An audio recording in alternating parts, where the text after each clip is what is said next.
Hello, my friends. I talk with you today with a heavy heart. Tonight begins the last and final days of the holiday of Passover. Tonight is the seventh day of Pesach, and then we have Achen Shal Pesach, the last 2 days, Wednesday and Thursday. Pesach, a time of freedom. Pesach, a time of celebration. But I feel in my heart sadness for the sorrow, the death, and all the loved ones who've been lost around the world, in the Jewish community, and here in our community, several people who lost loved ones. Some had the opportunity to say goodbye, others did not. Some are able to be at the funeral, others not. I just finished watching the funeral of Hannah's uncle, Reb Mendel Drizzen, giant of a man who's laid to rest today. So I want to talk with you about an experience that I am having over this holiday, and perhaps you can experience it as well. That experience I'm talking about is a new sense, a deeper sense of prayer. I've been praying 3 times a day from when I'm a child. But during these last few weeks, especially during this holiday of Pesach, I've been praying in a different way. You see, usually comes Shabbos, comes a holiday, I go to the synagogue, I'm leading the service.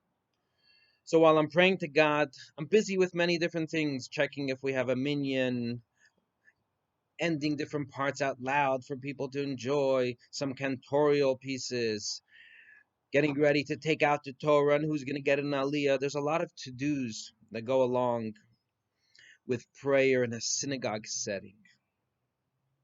Now, sadly, we're not able to get together and pray in shul, in a synagogue. So I'm at home praying by myself or with my wife, Hannah, and our children around us. And suddenly I find myself sitting looking at the words of the Siddur, the prayer book, and talking directly to God. Nothing else around. There's no synagogue, there's no people.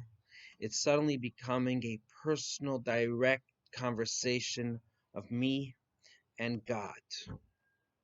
I'm talking to Hashem from a deeper place within me, and it's very personal and direct.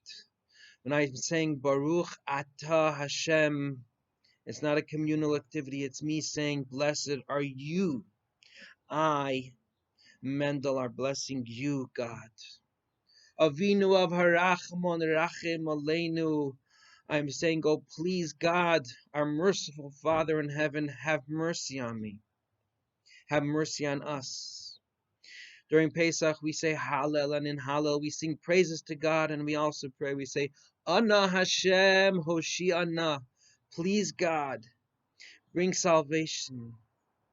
And I find myself crying out and talking to God from a deep place within me, and I'm talking directly to Hashem. This is an experience that is deep for me, and it's comforting to have those personal, meaningful conversations with Hashem. It's coming from because of sadness, because of sorrow. But the experience is an uplifting one, a comforting one, a very deep and meaningful one. Being able to talk to Hashem personally and deep in a deep way. This is one that every single one of you can experience. While in synagogue, you may be relying on the cantor and the rabbi to say different parts and be inspired. While in the synagogue and different communal prayer settings, you may rely on the communal effort to raise up your prayers. Over here, you have an opportunity to sit down and pray directly to Hashem.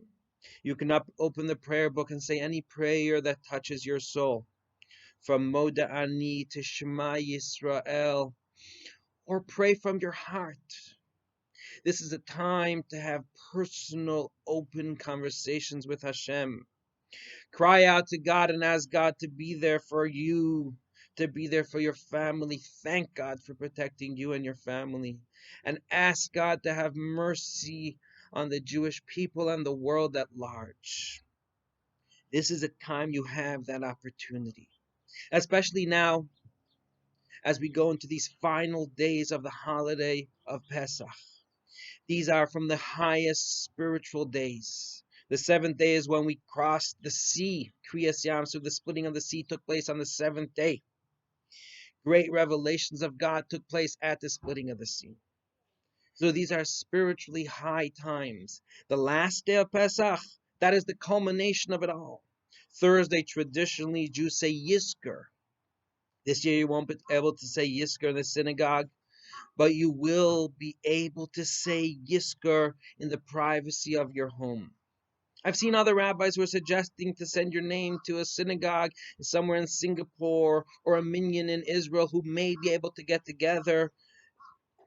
I don't feel so. I feel God is directing us to pray at home. So if you need to say Yizkor this holiday, make it a personal conversation and a deep one with you and Hashem, Yizkor, remembering your loved ones who have passed and remembering all those who we've lost at this recent time. Open your heart and cry and talk to Hashem. And then as we come to the final hours of Passover, the custom is to have another meal, a mini Seder. This meal is called the meal of Mashiach because Passover we remember and we mark our exodus from Egypt, but Passover we also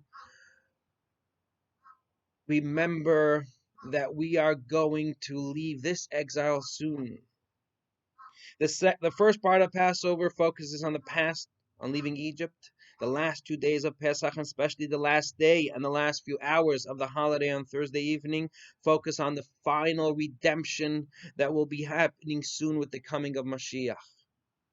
So open your heart and pray to God and ask God to please bring us peace, bring us healing.